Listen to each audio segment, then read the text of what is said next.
We have had a busy year, but Christmas is a time to relax, have fun, and be with the people we care about. I want to the time to take a true meaning of the Christmas. It's not just about presents, decoration, food and celebration. Although those things are definitely fun, but it is about kindness, generosity and love. I would like to talk in Tamil from this part. முதலாவதாக அன்பு. அன்பே மிகப்பெரிய கட்டளை என்றும் அது கடவுளுக்கும் மற்றவர்களுக்கும் செலுத்தப்பட வேண்டும் என்றும் இயேசு கற்பித்தார். அவர் கூற்றுப்படி நாம் ஒருவர் மீது ஒருவர் அன்பு செலுத்த வேண்டும்.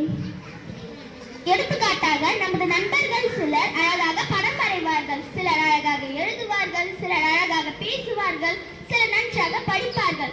அவர்களை நாம் உண்மையாக பாராட்ட வேண்டும். யாரேனும் ஒருவர் சோர்ந்து போய் இருந்தாலோ அல்லது என்னால் இதை செய்யவே முடியாது என்ற தயக்கத்துடன் இருந்தாலோ, சரியாக படிக்கவில்லை என்றாலோ, உன்னால் முடியும், உங்களால் முடியும் போன்ற ஊக்கமளிக்கும் வார்த்தைகளை கூறுங்கள். இரண்டாவதாக இரக்கம் காண்பித்தல். இரக்கம் இன்றியமையாத குணம் என்றும் அது செயல்கள் மற்றும் வார்த்தைகள் மூலம் நிரூபிக்கப்பட வேண்டும் என்றும் இயேசு கற்பித்தார். நமது நண்பர்கள் அல்லது நமக்கு தெரிந்தவர்கள் எவரேனும் அல்லது நமக்கு பழக்கமே இல்லாத மனிதர்களிடத்திலும் இரக்கம் காண்பித்தல் வேண்டும். எவ்வாறு காண்பிக்க வேண்டும்? எடுத்துக்காட்டாக பசியில் இருப்பவர்களுக்கு உணவு கொடுக்கலாம்.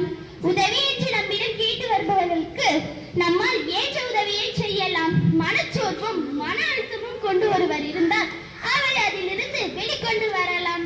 ஆறுதலான வார்த்தைகள் பேசலாம். எல்லாரிடமும் புன்னகைக்கலாம். மூன்றாவதாக மன்னித்தல். மன்னிப்பு இன்றியமையாதது என்றும் அது மற்றவர்களிடம் வெறுப்பையும் கோபத்தை விட்டுவிடுவதையும் உள்ளடக்கியது என்றும் இயேசு கற்பித்தார். முதலில் நாம் சுய மன்னிப்பை பயிற்சி செய்ய வேண்டும். நாம் கடந்த கால தவறுகள் மற்றும் நம்மிடமான குறைகளை மன்னித்தல் வேண்டும். இவ்வாறு மன்னிப்பதன் மூலம் நாம் நம் வாழ்க்கையின் அடுத்த கட்டத்தை நோக்கி முன்னேறி செல்வதற்கு வழிவகுக்கும். அதுபோலவே நாம் நம்மை சுற்றியுள்ளவர்கள் செய்யும் தவறுகளை மன்னித்தல் வேண்டும். இவ்வாறு மன்னித்தால் நாம் தேவையில்லாத வெறுப்புணர்ச்சியை மற்றவர்கள் மீது காண்பிப்பதை குறைக்கலாம். வெறுப்புணர்ச்சி நமக்கும் நன்மை பயக்காது. நாம் மற்றவர்கள் மீது காண்பித்தால் அவர்களுக்கும் நன்மை பயக்காது, மேலும் அதிக பிரச்சனைகளை ஈர்க்கும்.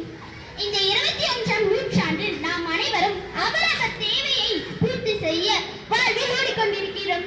ஆனால் அவ்வாறு மட்டும் இல்லாமல் நாம் அனைவரும் அனைவர் மீது அல்லது குறைந்தபட்சம் நம் வாழ்வில் சந்திக்கும் மனிதர்களிடத்தில் அன்பு, அக்கறை, மனிதாபிமானம் ஆகியவைகளை செலுத்த முயற்சி செய்யுங்கள். நல்ல மனிதராக உருவாகுங்கள். யார் வேண்டுமானாலும் எப்போ வேண்டுமானாலும் வழி தவறி சென்றிருக்கலாம். ஆனால் இன்றிலிருந்து உறுதிமொழி எடுங்கள், நான் நல்ல மனிதராக இருப்பேன் என்று. இன்றிலிருந்து நான் நல்ல மனிதராக இருப்பேன் என்று உறுதியளிக்கிறேன் என்று கூறி வாய்ப்பளித்த ஆசிரியர்களுக்கு